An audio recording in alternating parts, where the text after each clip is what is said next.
Nesta videoaula, aprenderemos a adicionar tabelas aos nossos trabalhos no prático. Para isso, vamos abrir o trabalho Danilo e vamos trabalhar. Uma tabela pode ser adicionada em qualquer um dos tópicos do meu trabalho.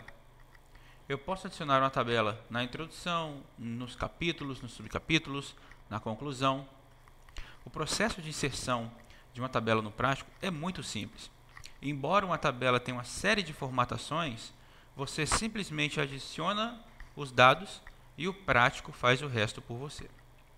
Bom, vamos adicionar uma tabela dentro do nosso subcapítulo de nível 2, reconhecimento de voz. Eu vou adicionar essa tabela entre o primeiro e o segundo parágrafo. Assim como os outros elementos, para adicionar uma tabela basta dar um clique no tópico tabela.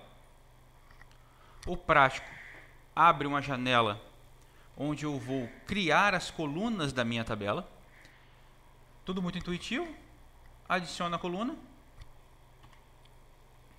2 cliques para alterar o título. Essa tabela será Estados do Brasil. Adiciono outra coluna, 2 cliques. Essa aqui será número de pessoas. Adiciono outra coluna, 2 cliques. Percentual de acertos. E agora eu vou simplesmente preencher os dados da minha tabela. Na Bahia foi feita uma pesquisa com 203 pessoas. Houve um índice de acerto de 89%.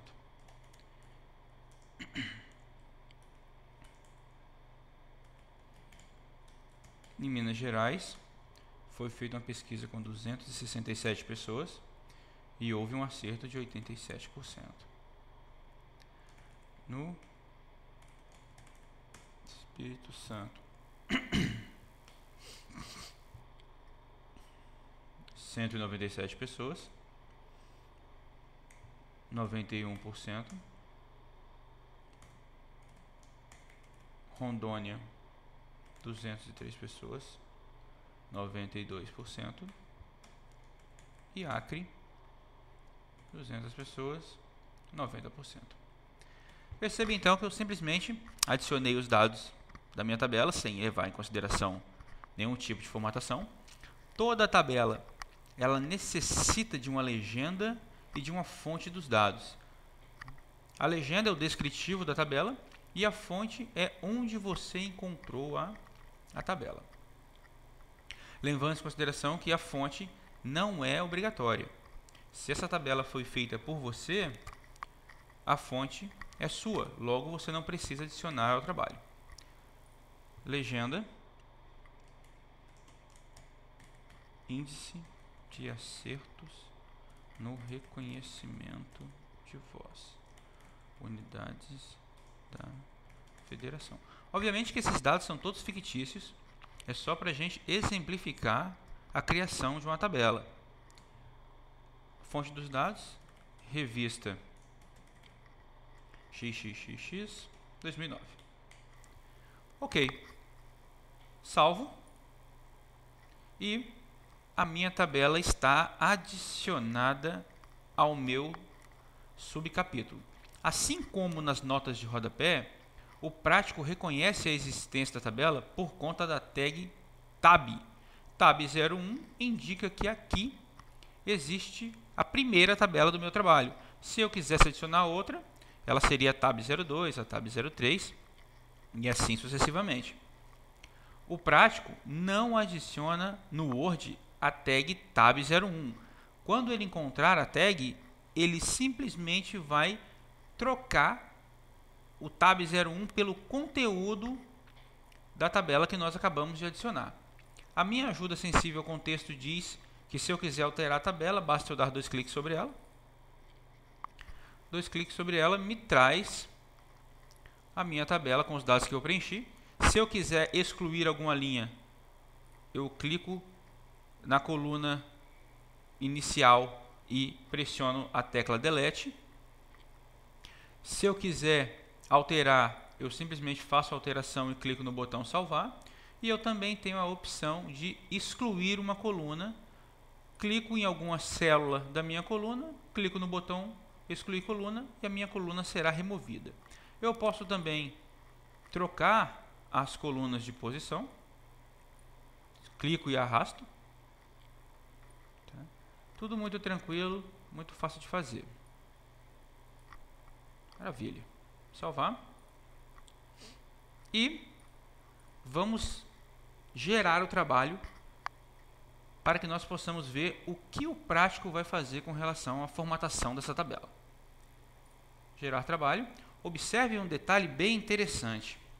Até agora, toda vez que nós mandávamos gerar trabalho, esses três elementos estavam desabilitados. Adicionar lista de figura, adicionar lista de tabelas e adicionar lista de quadro. Figuras e quadros continuam desabilitados, mas a lista de tabelas está habilitada para mim. O que é isso? Isso aqui é mais um recurso interessante do prático. Nos trabalhos, se eu tiver muitas tabelas, eu posso no início do trabalho criar uma lista com a descrição da tabela e a página onde ela se encontra. Se eu marcar essa opção, o prático vai criar uma lista de tabelas para mim no início do trabalho. Mas eu posso não querer que isso aconteça. Por quê? Porque como a lista de tabelas não é obrigatória, se eu só tenho uma tabela no meu trabalho, eu não sou obrigado a criar uma lista de uma tabela. Não é verdade? Mas eu vou deixar marcado aqui só para a gente ver o que acontece. Gerar trabalho.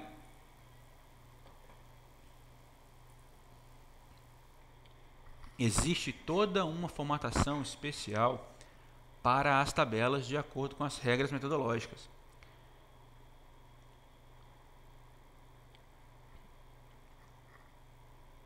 Não é simplesmente adicionar a tabela no trabalho e pronto.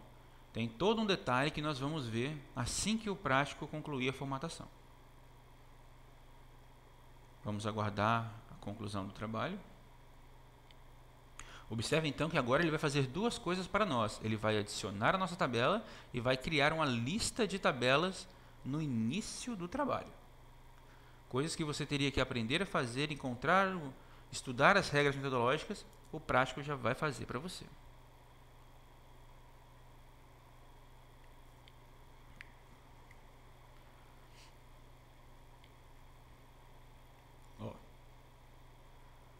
Olha só. Tabela concluída. Citação direta com mais de 3 linhas. Nosso trabalho está começando a ficar com bastante recurso.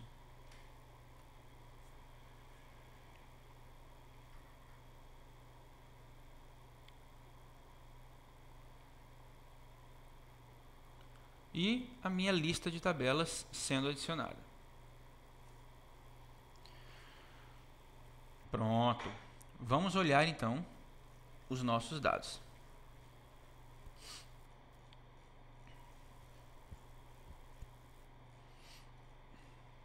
Olhem só. Após o abstract, eu tenho agora uma lista de tabelas. Tabela 1, a descrição da minha tabela e a página onde ela se encontra. Se houvesse uma outra tabela, teria aqui tabela 2, a descrição e a página onde ela se encontra. E essa página também é linkável. Pressiono o Ctrl, um clique em cima do número da página e eu desço direto para a minha tabela. Observem os detalhes da formatação da tabela. Primeira coisa interessante, a tabela. Existem dois tipos de formas de armazenar dados, tabelas e quadros. Nesse caso, nós colocamos uma tabela. A tabela é diferente do quadro, porque na tabela, além de informação textual, há uma predominância de números, dados estatísticos. Então, o que acontece? A regra da ABNT diz que as tabelas não podem conter borda lateral. Observem que está vazio. É um detalhe da regra que, se você colocar a borda, está errado. Não é uma tabela, é um quadro. E isso você não precisa saber, o prático faz isso para você. Ele eliminou a borda lateral. Na tabela, a descrição da tabela é na parte superior e a fonte, se houver, é na parte inferior.